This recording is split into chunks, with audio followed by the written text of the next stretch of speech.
Stephen, tell us about this wonderful new restoration job. Hello, Floss. Hello, Floss. Well, it wasn't something I intended to do. I went to go and do a little job on the Land Rover yesterday afternoon. And then I saw probably the oldest barrow in the fleet. I think we've got 7 wheelbarrows. Now, this one had a decrepit skip. The frame was bending. It was in a very bad state of repair. So anyway, I decided, somewhat at a bit of a hurry, to strip it down completely, fit a new skip. But the main thing I'd like to point out is the addition of longitudinal and transverse bracing. So the frame now is much stiffer.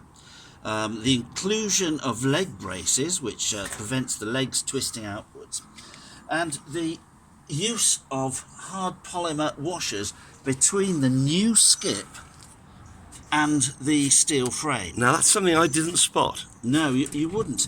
The thing is, what normally happens with these machines is that the manufacturers make the skip a stressed item, which means that the fixings fail very rapidly due to metal fatigue, and you have to buy another bloody barrow.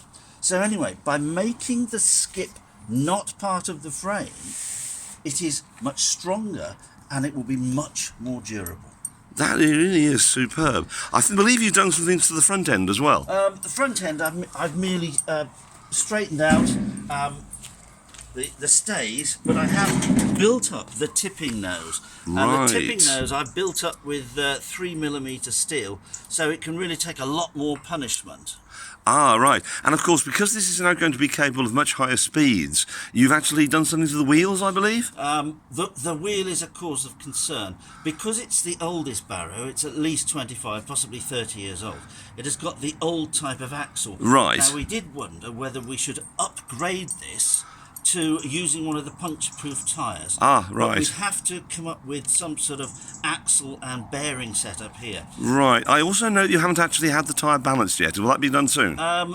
Well, I'm not going to do it at the moment because we may actually be changing the axle. You may notice that the tyre isn't running perfectly down the centre line of the vehicle. And I'm worried that may cause problems. Yeah, I mean, especially if it's driven in France because they drive on the other side of the road.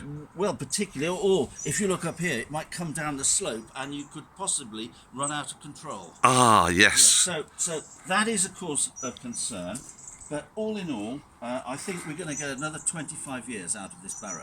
Excellent, Stephen. Very pleased to hear that. Well done. Thank you.